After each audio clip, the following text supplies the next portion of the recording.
The views expressed on Skeptically Speaking are not necessarily the views of this station, its affiliates, sponsors, or advertisers. Bring it on! The skeptics await your letter. Your call, tweet, homing, pigeon, whatever. Desiree Shell gonna raise a little hell, metaphorically that is. 'Cause we're skeptically speaking.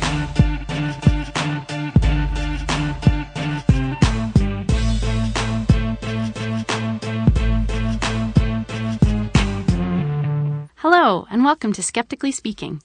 I'm Marie-Claire Shanahan, guest hosting for Desiree Shell. Today I'm here with David Dobbs, science writer, blogger for Wired.com, and author of Reef Madness, Charles Darwin, Alexander Agassiz, and the Meaning of Coral. Hi, David, and welcome. Hi. Thanks for having me. Oh, I'm glad to have you here. And I wanted to just jump in, actually, and start talking about Reef Madness. One of the things that first caught my attention, actually, about the book is that it's about a different Agassiz than I would have expected. The story is mainly about Alexander Agassiz, and not his much more famous father, naturalist Louis Agassiz, who himself had a long dispute with Darwin as well. Why Alexander? I wrote about Alexander partly because his was the very strange story I ran across while finishing up another book.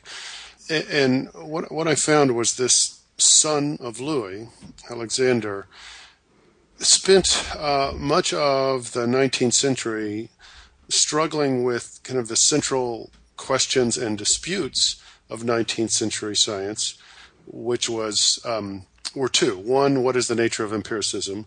And the other big question was the issue of natural selection that Darwin had brought up. And he spent much of his life dealing with those, but dealing with them sort of by proxy. He had to deal with the legacy of the two giants of science, of Victorian science, which is Charles Darwin, and another one, the biggest figure in American science during the 19th century was Louis Agassiz, who happened to be Alexander's father.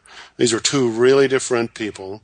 One was essentially a careful radical, that would be Charles Darwin, and the other was a radical conservative, that was Louis. And they were fighting over not just natural selection and their individual scientific legacies, but they were really fighting over how science should be done. And that was a question that Alexander very much wanted to answer correctly, honestly.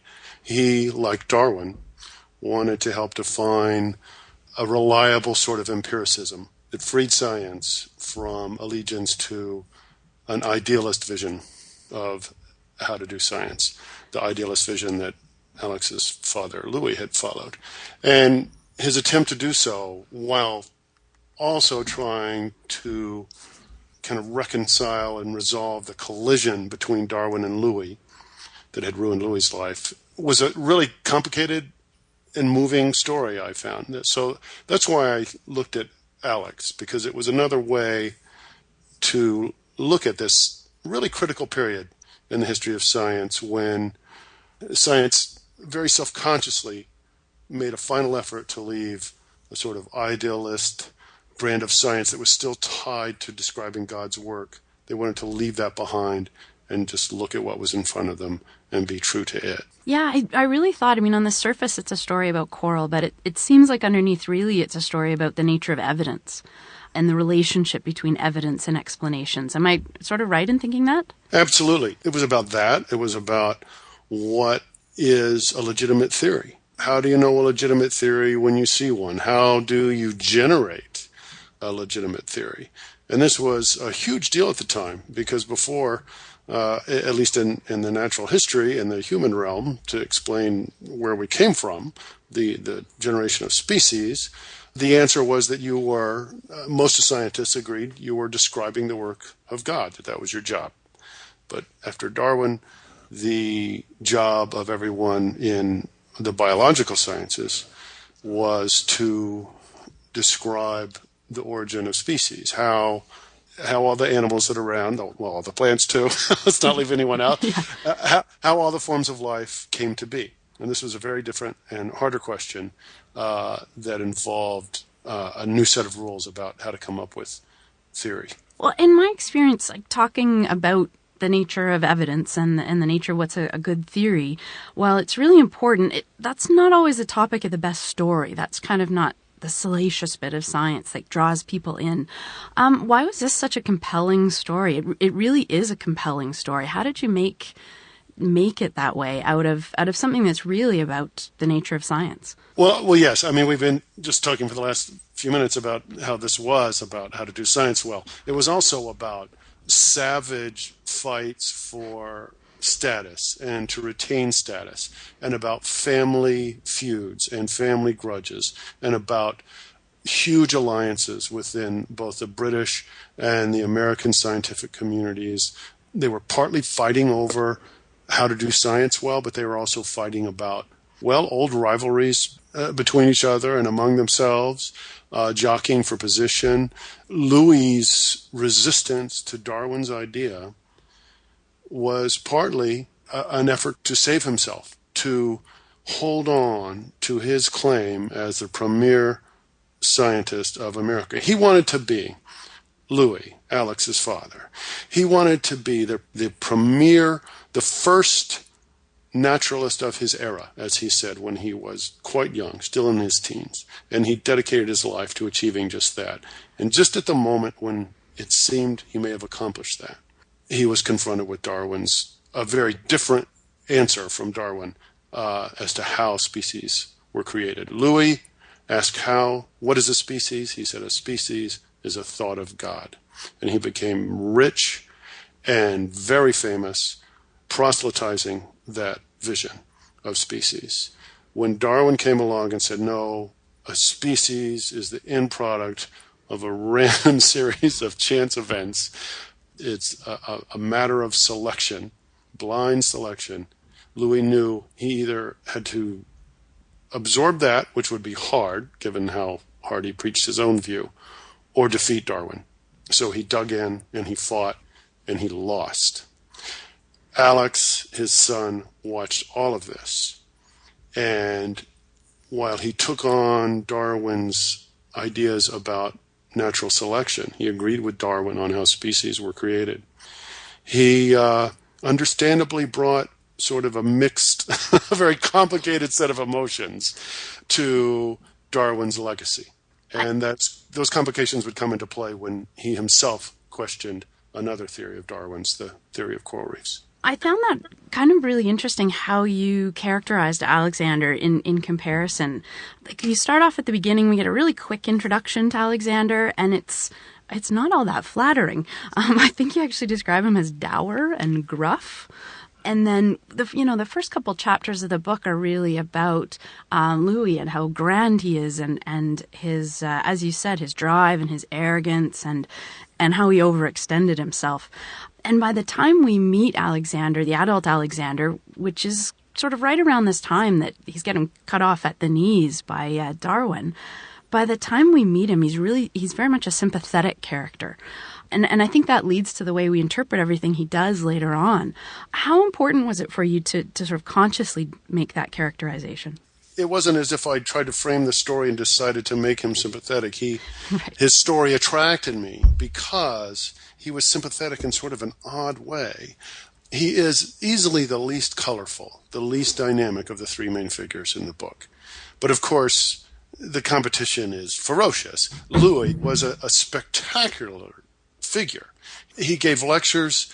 He filled halls with 5,000 people. Sometimes they had to double the lectures. They had to give 2 in an evening because he was so popular. He spun this beautiful tale about how the patterns you find in nature, and he found all these examples, were that they were so patterned and there were so many similarities that this could only be the creation of a single mind, a single intelligence, that of God. And he spun this, it was just a gorgeous lecture by all accounts. And a man with a spectacular intelligence, an unbelievable memory. He was once asked about a specimen. He had originally studied in Paris, and 20 years later, when he was in the United States, he was asked about a particular fish that he had once studied. And he not only remembered the fish, he remembered the drawer at the Museum of Zoology in Paris that he'd looked at in this fish. He just was an unbelievable intellect and a very dashing, charming figure. And he was famous in a way that almost no scientist now is. I mean, that kind of his only close competition since his time has been Albert Einstein and maybe Carl Sagan. He was just a huge figure. And Darwin, of course, he was very dynamic and came to prominence in a subtler way, but he also was possessed of great charm. So here are the two legacies that Alexander is dealing with, and in a way they're both fathers to him. One is his literal father, and the other is the father of the brand of biology and science that Alex wants to pursue, a more empirical and insistence on evidence. And one of the many ironies of the tale is that he came to challenge Darwin on the basis of evidence about his coral reef theory. And you had, in his challenge of Darwin, late in Darwin's life, about one of Darwin's earliest theories, you had reversed the situation. You had an Agassiz against Darwin. The first time through, it was Louis Agassiz who had a beautiful story and no firm ties between the story and the evidence he liked to point to, and Darwin, who had spent 20 years collecting evidence to support his theory of natural selection. Later on, it's reversed. It's Darwin with the thin hand and Alexander with a huge pile of evidence challenging him. And he's challenging him about coral reef theories, but he's also challenging him about how to do science. And then again, that's that important part of the story that really was about the nature of evidence and theory. Okay, as a science writer, I kept thinking of this as I was going through. You sort of compare Darwin, as you said, has all of this evidence, but you also talk about how he was really influenced by Lyell and Herschel, and that he was willing to speculate, that he was willing to sort of imaginatively think about an explanation, and then, as you said, diligently search for the evidence. And when it came to natural selection, he really emphasized all of that evidence. But Alexander still was very much an inductivist, as he emphasized in the story. He wanted all of, I think, his explanations to come from the data first. In writing a story about the history of science, which one do you think you're more like? Is it more sort of Herschel, you think of something and you're looking for evidence, or are you Alexander, searching through the piles looking for an explanation? Well, there's that tension, but I think you end up sort of where most scientists end up working. You're drawn to a few details that suggest a pattern, and then you gather evidence, and if early on, as you gather evidence, you realize that the pattern was an illusion, it didn't really exist, you just misread, or you saw just a handful of evidence, and you made a mistake. That story is not there. The story you thought was there doesn't exist. So you don't want to keep imposing that story on a bunch of evidence, on a bunch of facts about someone's life or era of history. You need to either change the story to fit the facts or abandon it. And that's exactly what happened here. I was working on a book about fishery science, and one of Alexander's proteges I was studying, his name is Henry Bryant Bigelow, and he occupies the first 80 pages of my prior book, The Great Gulf. And there was just one line, one short paragraph about Bigelow going to the Maldive Islands out in the Indian Ocean with a senior figure, an aged Alexander Agassiz, whom I never heard of before. And he was there at the end of a 30-year mission, Agassiz was, to figure out the origin of coral reefs, and he never really quite published his entire theory. That's about all it said. And I thought, what on earth is going on there? So I started looking around, and indeed there was this paradox, this man who had been obsessed with figuring out how coral reefs form, but never quite pulled the trigger on a comprehensive hypothesis. And that was the framework that everything else fell into, only everything else got far more complicated. So I think it is the same way, and one of the lessons of this book, and the thing that Alexander resisted, is that it's rare that you can simply accumulate facts and they declare their own order. You have to sort of impose an order on it at some point, and then test the facts you collect against that idea, and either revise the idea or have it more or less proven out. And I think when you write nonfiction about things, you work in a similar manner. Was it that waiting around that was part of him not publishing eventually, like waiting for something to emerge? I think it was. This, I have to speculate because he wrote a lot of letters, but they weren't terribly intimate. But, over a lifetime, you could collect a lot about him. And his best friend, a man named Theo Lyman, he wrote a lot of letters and also kept diaries. And from Theo, you could actually learn a lot about Alex. So I think part of what sort of inhibited Alex was the lessons he took from his father. His father was a very expansive man. He was never afraid to spin a spectacular story from limited evidence. And Alex saw him fall a long, long way because he had done so. Alex seemed to take from his father many lessons in negative form. He saw things that his father did, and it was clear that he decided, I am not going to make that mistake. And one of those was to tell too idealist a story, too bold a story that gets too far out in front of the evidence. But I think in the way that many people often do, he took the lesson too firmly and became too cautious about pulling out in front of the evidence. And that was partly by temperament. That was partly because he was reacting to the lesson set by his father. But it was also completely consistent with the kind of science that self-identified empiricists said they were trying to do at the time. Darwin himself claimed to be practicing the same sort of Baconian inductivism, where you just collected facts and then the pattern became apparent. But he wasn't. He was not practicing that kind of empiricism. He was deducing and then investigating. You're listening to Skeptically Speaking. I'm here with David Dobbs, science writer and blogger for Wired, where he writes about scientific culture, neuroscience, and more at Neuron Culture.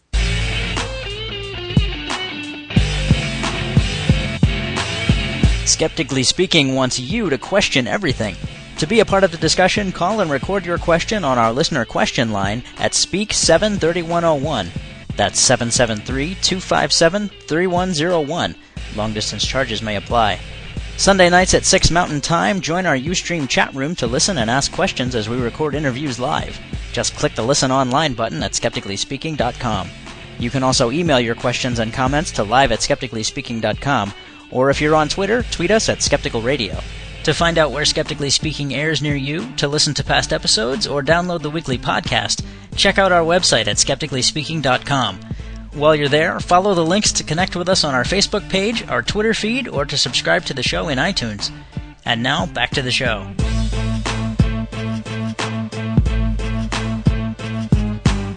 Welcome back to Skeptically Speaking. I'm Marie-Claire Shanahan, guest host this week for Desiree Schell. Today I'm talking to science writer David Dobbs about his book Reef Madness, Charles Darwin, Alexander Agassiz, and the Meaning of Coral. David's a writer and blogger and also the author of The Northern Forest with Richard Ober and The Great Gulf, Fishermen, Scientists, and a Struggle to Revive the World's Greatest Fishery. So we were just talking, I guess, a little bit about whether you were more like Darwin or more like Alex in the way that you as a writer use evidence. And you touched on the fact that writing a historical book has some real challenges. You really have to rely on what's available, letters and diaries and scientific publications. But of course, you can't mostly go to your sources. You can't ask for firsthand accounts. In the book, in a couple of places, you're really explicit about there being several layers of interpretation between you and sort of the object of your story, like when you're using stories from Alex's grandchildren and children. In writing historical stories about science, how important is it to be upfront about those layers of interpretation? I think it's very important to be honest and fairly direct about how far along the sort of path of speculation you are about a given thing. In general, you have to infer things, of course, but I think in general your interpretation, the story you tell, anything you state as fact, if you say, but Alex thought otherwise, you can't just be weak in that. You need to know he thought otherwise because of something he wrote or something that a reliable source, someone who knew him well and can be trusted, stated.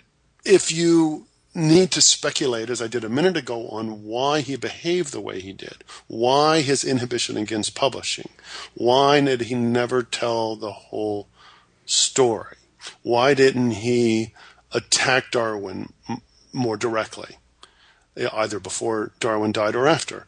I think then you need to state that you're speculating. You might, in any number of ways. You can say one has to be careful here about Alexander's motivations, and then you have stated your disclosure. I'm speculating, just as a scientist needs to declare when they are speculating about evidence as opposed to claiming a finding. This is important to gain and keep the trust of readers and have them trust nonfiction. Kind of another layer of that interpretation that you talk about is being clear that we have to understand or think and remember that these historical figures are live in a different context, and they're going to interpret things differently, or things are going to have a different meaning for them. And in a couple of spots, you make that clear. You say things like, that might seem idyllic to us from our perspective, but, and sort of go on to explain how what it might have meant for Alex or for Charles Darwin. Can you think of any instance in this book or in historical stories in general where that's a really particularly important reminder? It's a little sticky. I think if you've set the context up right and explained what's different about the era and the main forces that are going on in the era, then the reader will contextualize a lot of that themselves, so that you sort of need to call special attention now and then when something sticks out as particularly odd, or when its oddness rises from a context that you haven't yet explained.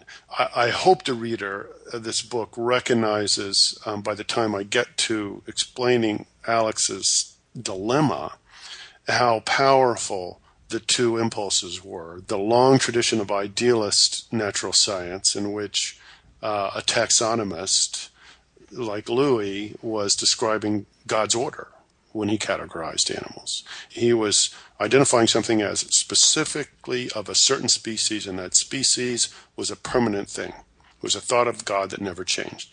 As opposed to later, and I explain this, that Darwin's view of species, the boundaries are fuzzier, and that, if you push it far enough, they're almost arbitrary because there's transitions between species, and of course the species themselves are all changing.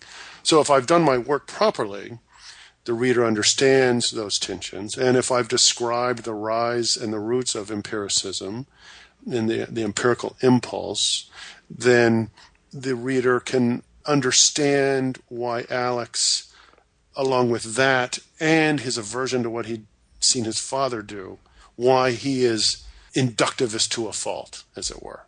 Thinking about that historical context and the broader social context at the time, we actually have a question from the website. This is from Michael. Darwin's story has been told time and time again. Can you give advice for how to write about Darwin without seeming repetitive? Well, I think, find some fresh things, and one of the delights of finding this story, this is kind of the easy answer, is find a part that no one's written about. Hardly anyone knows about this story of coral reefs, and my delight in discovering it via Alex's strange reluctance was to see that this huge thing in Darwin's life, because this coral reef issue was huge to Darwin. It was enormous. It can hardly be overstated how important this was to him personally and professionally. So the short answer is find an episode that no one's written about. Now, I don't know where that is in Darwin's life right now, but it helps if you can find a different aspect of it. Tom Levinson had a nice book a couple of years ago about Newton and the Counterfeiter, which was, I didn't know this, Newton for a while ran the Mint. He was kind of the equivalent of the Secretary of the Treasury, and he became obsessed with finding counterfeiters. And so it was this whole, Newton as sort of cop. So if you can find something like that, you can tie it to other goings on in the scientific world, but also tell a new sort of personal story. And what I loved about this story it's a very telling story about Alex. And Alex, in a sense, is the poor sucker who walked into one of the most difficult arguments in the history of science and had to try to figure it out. And he didn't quite figure it out, partly because he lacks that special thing, the genius in Darwin or the genius in his father, a different sort of genius. So he's more like us. At the same time, we see in this story a Darwin that is easy to overlook, that we usually don't attend to. This is Darwin who formed a bold theory very early in his life, the coral reef theory, that made him as a scientist. He published this as soon as he got back from the Beagle. It won him his first major paper. It won him entrance into the Royal Society. It won him entrance into the inner circles of British science. And he did it because he was crazy. He was a lunatic for geology. He was completely over the top. This was a surprise to me. He thought of himself as a geologist, not a zoologist. He took 1,400 pages of geology notes on the Beagle voyage, and if I remember correctly, 400 about zoology. This is all he thought about, all night and day. He was so excited. He wrote from the Andes to his sister that it is a pleasure much like gambling. Now, what does this mean? He liked to play cards when he was in college. He was gambling. He was looking at his cards and making a bet. That's what he was doing with this coral reef theory. And that hand played out pretty well for him.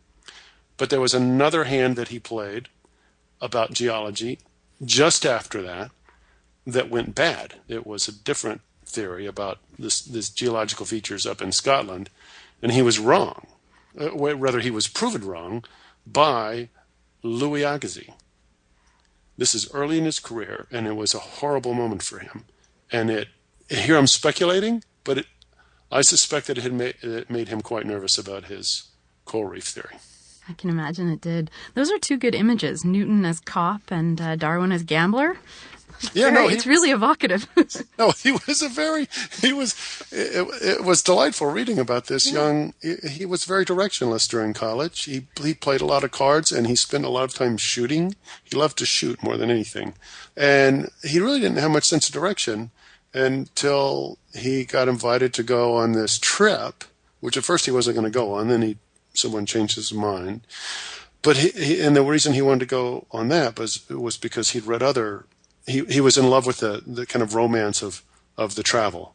And this led to this wonderful career. And it was Charles Lyell's Principles of Geology, which Darwin read on the journey out towards South America, that really fired him up about science and opened the door in many ways to Darwin's own first important theory, which was the theory of coral reefs, which he dreamed up before he'd ever seen one, looking at charts while he was still on the west coast of South America. It was as deductive and speculative a theory just about as you could make. We have another question that was almost the same question I was just going to ask. We have a question from Jeff. Why did Agassiz disappear from the history of science? And I wonder, I guess the part I was thinking of is, does it have something to do with not being a character in that way? We can't call him a gambler or a cop or something really imaginative like that. Is that part of why he's been lost from the history? Well, it's odd. I think that's a big part of it. It's also because the coral reef question, as they called it, or the coral reef problem, as they called it in the Victorian era and then second half of the 19th century, was actually an argument that lasted for over 150 years. It had started by 1810, and it did not end until 1953. And the heart of it was this sort of cat and mouse, very polite argument between Alexander and Darwin.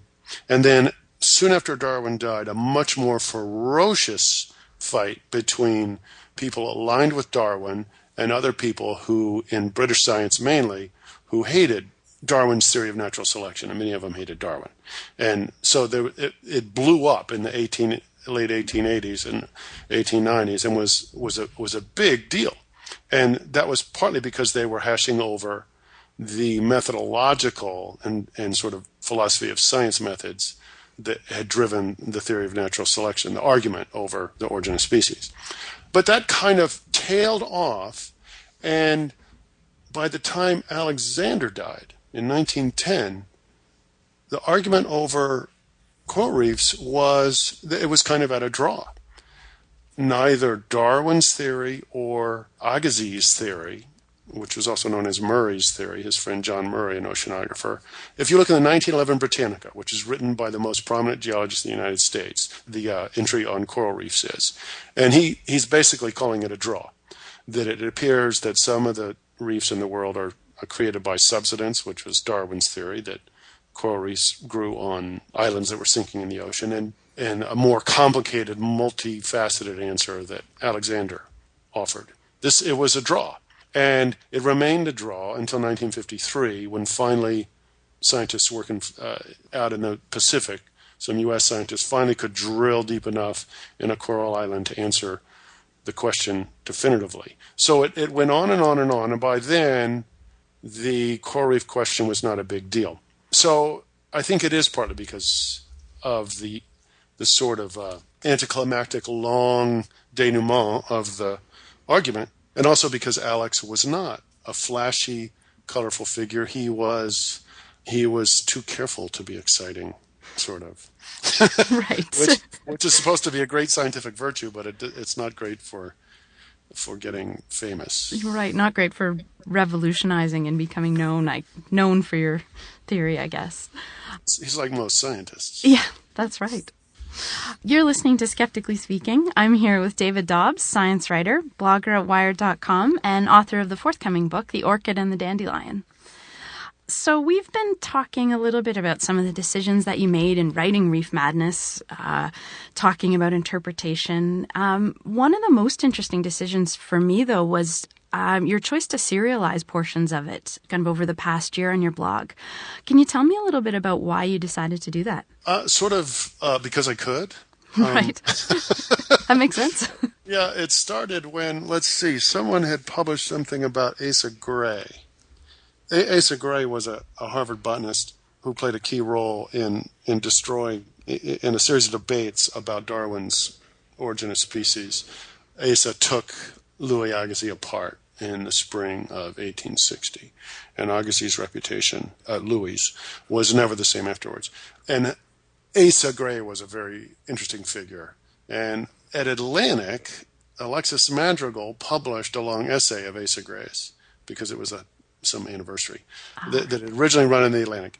And I thought, this is a good time to show this kind of portrait of Asa Gray and the story of how he came, even though he's a devout Christian, to take Darwin's side and fight Louis. And once I published that, then the thought was, why not publish more? So I went backwards and started publishing from the book's beginning, and I guess I've published about halfway through at this point. Actually, talking about that being in the Atlantic, I noticed that throughout the book that there was this back and forth of them publishing in sort of Proceedings of the Royal Society, but they also published in the Atlantic and in Nature, which you point out at the time was a more sort of broad audience publication.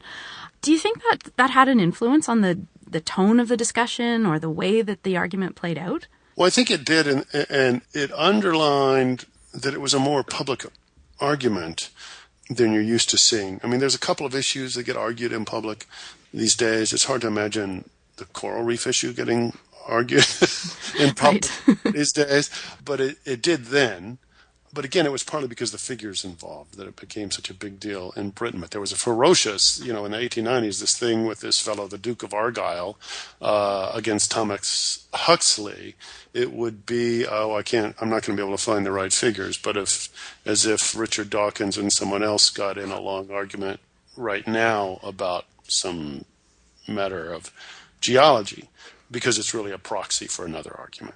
But I think it was also that if you read those old issues of Nature or any other late 19th century scientific publication, the publications are far less dry than they are now.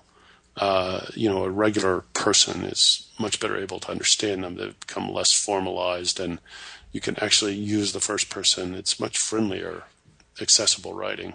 Yeah, I noticed that. A lot of the quotes that you pulled out were really engaging and, as you say, more informal. There was sort of personal language and some really colorful descriptive language, too.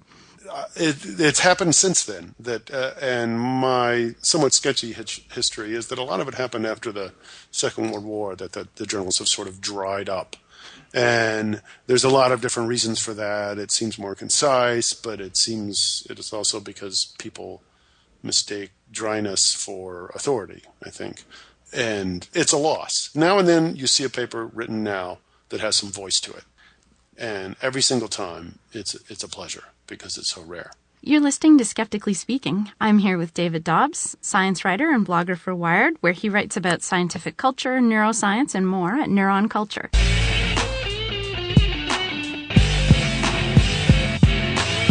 On the next episode of Skeptically Speaking, we're talking about how global connectivity and the rise of big data are transforming the way we look at knowledge.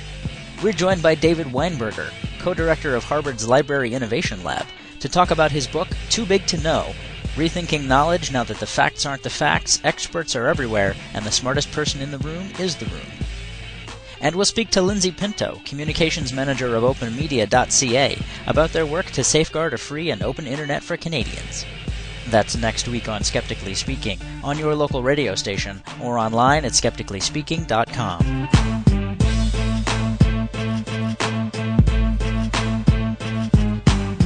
Welcome back to Skeptically Speaking. I'm Marie-Claire Shanahan, guest host this week for Desiree Schell. Today I'm talking to science writer David Dobbs about his book Reef Madness, Charles Darwin, Alexander Agassiz, and the Meaning of Coral. David is the author of several compelling stories about the people and processes of science, such as Free Science, One Paper at a Time, the story of a son's struggle to make publicly available his father's scientific papers. So we were just talking about how the language of scientific papers has changed, and you used the term drying up. Do you think there's actually a bit of a change going on now that more scientific communication is perhaps happening in online venues? Well, I think it might. I mean, you see when someone like Jonathan Eisen or Dan MacArthur or Joe Pickerel, these are all geneticists, that after they publish them, first of all, their papers are fairly, they're lucid and they're not simple to read because it's highly technical information. But the parts that aren't highly technical, they're cleanly written. But more important, they are going to their blogs and writing extensive accounts of it, explanations of it to people to regular old interested readers to make sense of and to contextualize it, to put their findings in context. And this is a wonderful, wonderful step. And, I am sympathetic to the argument that should virtually be a requirement for publication of the quote unquote scientific paper. There should be a separate lay reader's account that is true, is a fairly full explanation without all the details. But when you finish reading it, you know what the paper's about, and you understand why it's important in the field. So I do think that blogs and other online fora have a chance to loosen up the idiom, and maybe that'll start to bleed over into some of the actual journal papers as well. That'd be nice.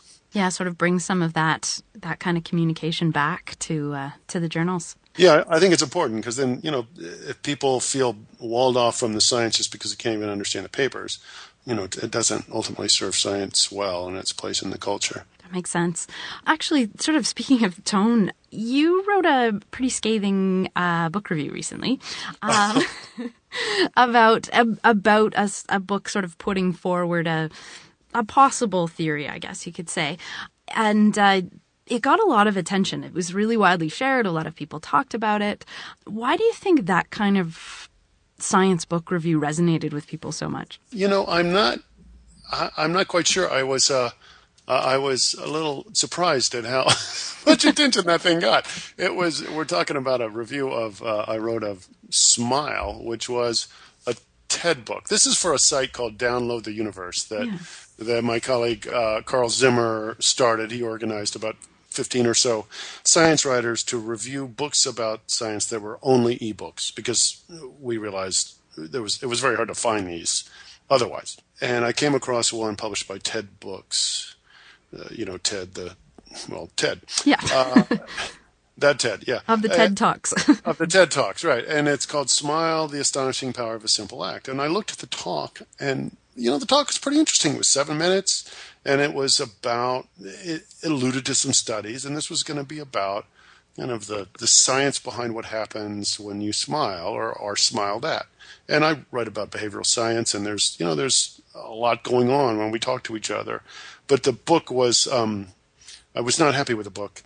And I wrote it. I think there was definitely a lot of people who feel that TED Talks often goes too far. I think saw this as a pushback, and I think just a grumpy review about smiling that seemed the irony of that seemed to take people, and then the sentence that everyone really liked was that he turns to science to explain the smile, and he finds many studies but apparently few commas. People loved this for some reason, and then there's a sentence that I quote him where it needed some commas but didn't have them. Yes, fair enough. Well, I kind of saw some resonance in there in the way that both Agassiz and Darwin and their contemporaries were really not afraid to talk about both the rhetoric and the theories. So you had a chance to add a bit of that. And this, this touches on something again. There's to me one thing I learned and really saw. There's 2 big things that stand out as lessons from the Agassiz book for me. And I think that anyone can get if they go all in on a juicy story from the history of science. And it's easier to see it because it's not of your time. One is that science is really personal. People do it. They bring everyone's work is really personal, right? People bring all kinds of personal agendas to it, much of it unconsciously.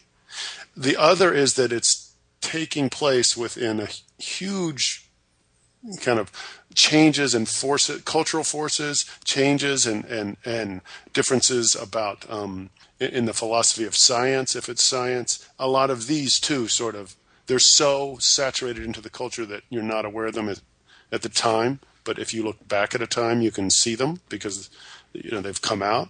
And the final thing is this tension, and this is kind of the heart of the story in science, between doing science that is sticking as close to the facts as possible, the most parsimonious, conservative possible explanation of the facts that everyone can agree on one hand, and on the other, the most expansive, imaginative, bold, aggressive explanation or theory that can be reconciled with the facts that everyone can agree on.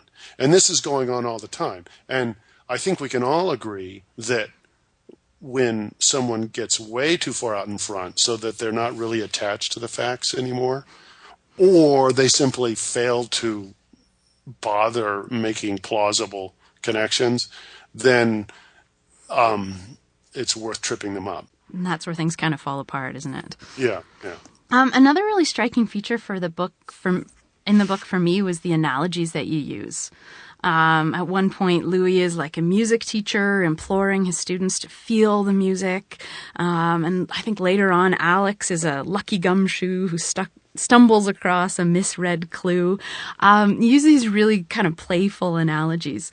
How important do you think those are to communicating about science? I think analogies and metaphors and models, I think those are really important. Science can be difficult, and I think any apt analogy or metaphor, the value of it is it lets you simply frame a set of facts in a second way, and one in this case that sort of echoes the distinctions being made by scientists, but is more accessible to the lay reader. But I think anytime you pick an apt metaphor for something, that's the whole point of it. You abstract it a little bit, but put it in different terms. And if you've done your work well, that illuminates the subject a bit, that lets you see it with the light cast from a slightly different direction, so you understand its dimensions better. And you've used music as an analogy more than just in this book and more than just for Louis. You've recently done a couple of talks and some writing about connections between musical structure and the structure we use to write about science. Can you tell me a little bit more about that? Yeah, I actually I started thinking in musical terms of musical form and structure while I was writing this book. I was trying to figure out how many sections to chop it up into, and then how to subdivide those sections, and how to create senses of movement. And I was taking, about the time I started this book, I started to take the violin, which is, it's a hard thing to learn, but my teacher was very, very big on understanding the structure of a piece of music that you were playing. So, the first thing he'd do is put the music on the stand, and he'd say, put the bow down, we're going to walk through this piece and see how it's structured here. Because you can't play a single note properly, well, with meaning, unless you understand how it fits within the larger structure. And of course, within the measure it's in, structure is a fractal thing. And so he had me think about musical structure, it wasn't a big leap to think, well, how can this help me in writing, a kind of a model? So I started to read up a bit on musical structure and see how they divide things up. I was already in the habit of thinking in terms of like theatrical structure, how you can, there's 3 acts, and in a 3-act play, there's a sort of, not a formula, but, it's common to do different things at different times. So I wanted to see how they do that in music, and it proved really helpful to me in doing this piece, and it's just sort of stuck with me. And soon after I finished the book, it actually helped me solve a really hard compositional problem, structural problem, in a magazine feature I wrote for the Times Magazine that had 3 different elements that I had to weave in, my 5,500 words that I was allowed. And this one particular piece of music that I was playing at the time in a quartet, a Schubert quartet, the first movement of it actually served as a model for how to weave the lines, because it was about 2 musical ideas that kept getting juxtaposed and clashing. And so that's some of what's in my talk, is I play these pieces of music along with some Led Zeppelin. I mean, I don't play them on the violin. I wouldn't inflict that on people. But but I find that could be fun. It's sort of like, we were talking about metaphors, how they can sort of just, by abstracting something, it can let you grapple with it a different way, because you don't get bogged down in the same details. I think music, for me, works as a way to think about how to structure a story.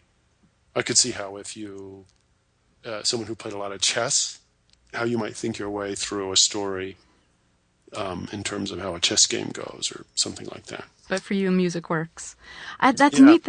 That's really neat that you say that it came to you during this book, because I noticed right at the beginning that the chapters are broken up into pretty short sections, and I noticed it a lot reading, say, the first chapter, and then completely forgot about it, because it worked really well. It sort of flowed you through in a really great structure. And it wasn't until the very end I looked back and thought, oh yeah, the chapters were all broken up. I'd forgotten about that. But it worked so well, I didn't even notice by the end.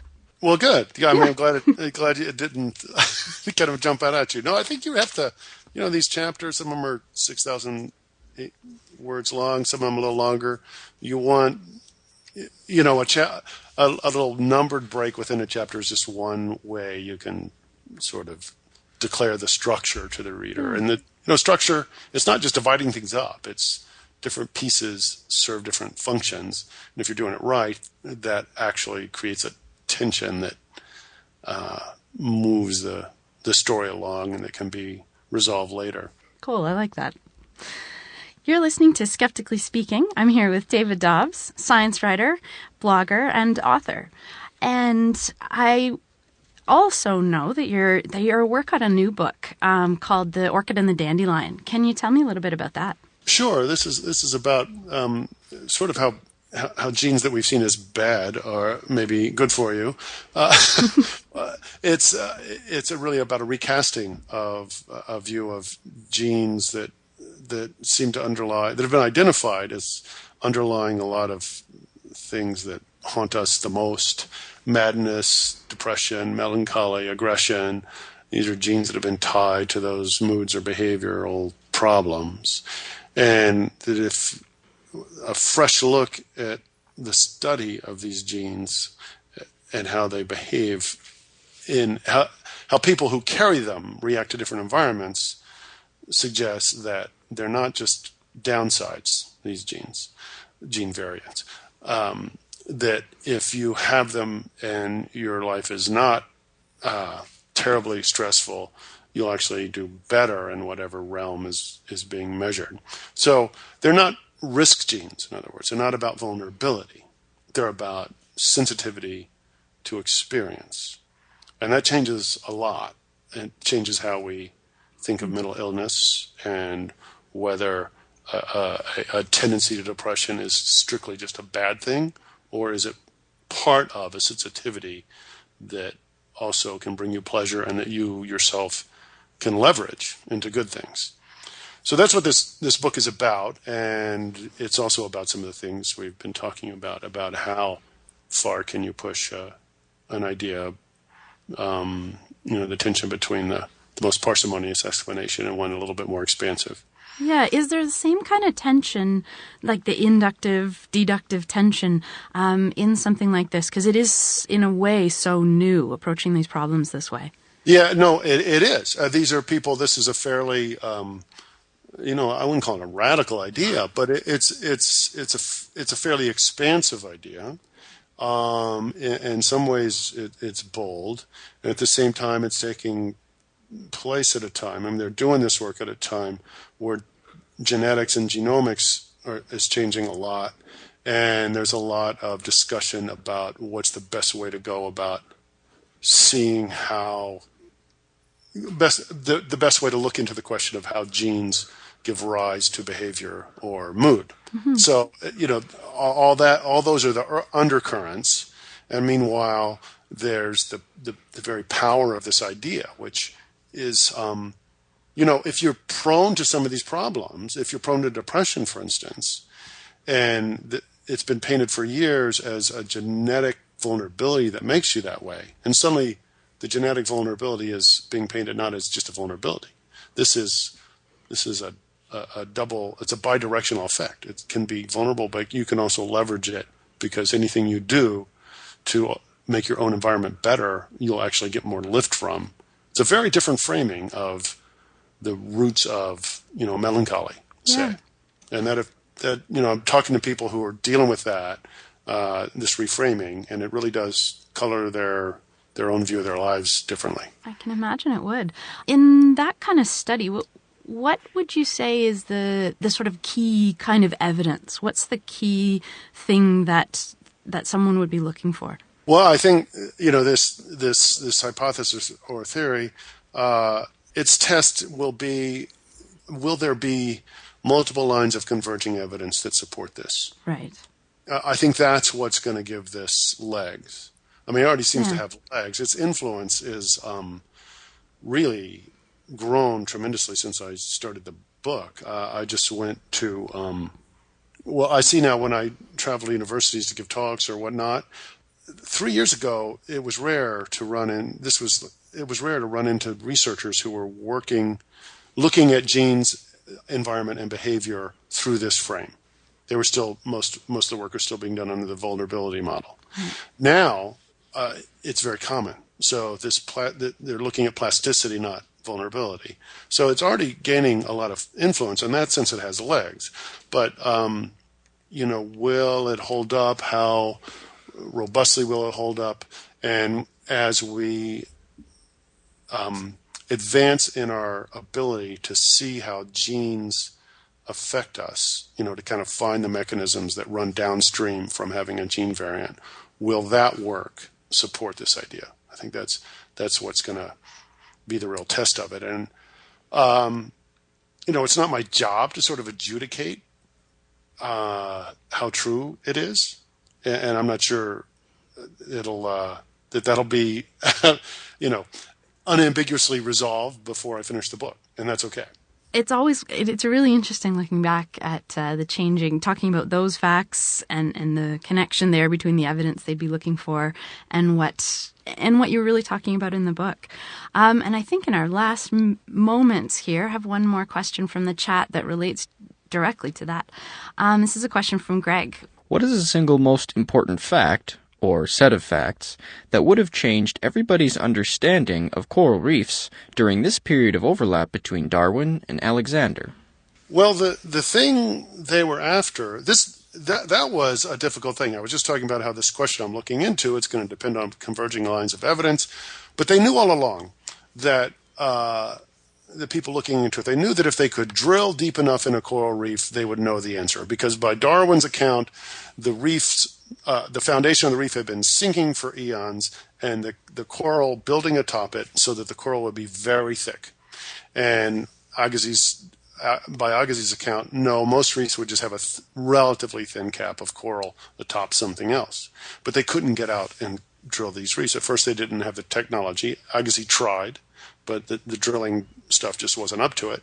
And then during the first part of the 20th century, most of it was not politically comfortable, let's say, to go out in the Pacific and drill because the Japanese didn't really like it.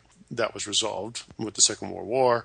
They also had the drilling technology, so they went out and they drilled and found the answer. So this was part of the problem, was it was theoretically testable, falsifiable, but as a practical matter, they had a hard time falsifying it for 150 years. So they knew what the key piece of evidence was. They just really couldn't get it. They did, and Darwin, in a remarkable exchange of letters with Alexander the year before Darwin died, he sort of teased Alexander. He said, I wish some doubly rich millionaire would take a state-of-the-art drilling rig out into the Pacific and resolve this thing once and for all. Now, this was kind of a funny thing, really, because Alexander Agassiz was trebly rich. He was one of the richest people in the world because he'd solved a problem in a copper mine that he had an interest in. So he spent a lot of money, and he tried to do exactly what Darwin had suggested, but the drilling equipment wasn't up to the kind of depths that they needed. Yeah, he was fascinating that way, both a really successful and sound engineer as well as a scientist. Yeah, no, a very capable man, and his business contacts did not realize he was a great scientist, and most of his scientific contacts did not realize that he was a filthy rich copper magnate. So, I mean, this is how quiet a guy he was. If Louis was all that, you'd have known about it very quickly. Yeah, we'd all still know about it. Yeah. All right. Thanks so much, David, for talking to me today. It's been really great to chat with you about Alex and Louis and Darwin, as well as a little bit about science writing and more. Thank you. Thank you. So we've included links to David's book and blog on our website at skepticallyspeaking.com. And if you're there, maybe click the links to our Facebook page, our Twitter feed, and Google Plus to get program updates, and to iTunes where you can subscribe to the show, listen to past episodes, and leave a review. Thanks for listening, and we'll see you next week on Skeptically Speaking. Bring it on, the skeptics await your letter. Your call, tweet, homing, pigeon, whatever. Desiree Shell, gonna raise a little hell, break the spell of Pavlov's spells. Cause we're skeptically speaking, our mind reading tarot cards and witches, psychics, and their spoon-bending mind tricks. All the humbug, flim-flam, frauds and shams, the charlatan woo. I don't think you understand, it's the hocus pocus, out of focus locus, eroding the brain, making gains on the hopeless. Let the crystal ball fall, smash on the floor, leave the pieces alone, we don't need them anymore. Just a microscope, telescope, magnifier, reading in between the lines of these lies. Bring it on, the skeptics await your letter. Your call, tweet, homing, pigeon, whatever. Desiree Shell, gonna raise a little hell, metaphorically that is, cause we're skeptically speaking. Skeptically Speaking is produced with the support of CJSR 88.5 FM in Edmonton, Alberta, Canada. Our studio assistants are Brent Kelly and Rochelle Saunders. Ryan Bromsgrove is our studio technician and research assistant. The show is produced and edited by K.O. Myers. Our theme song was written and recorded by A.O.K. And I'm your host, Desiree Shell.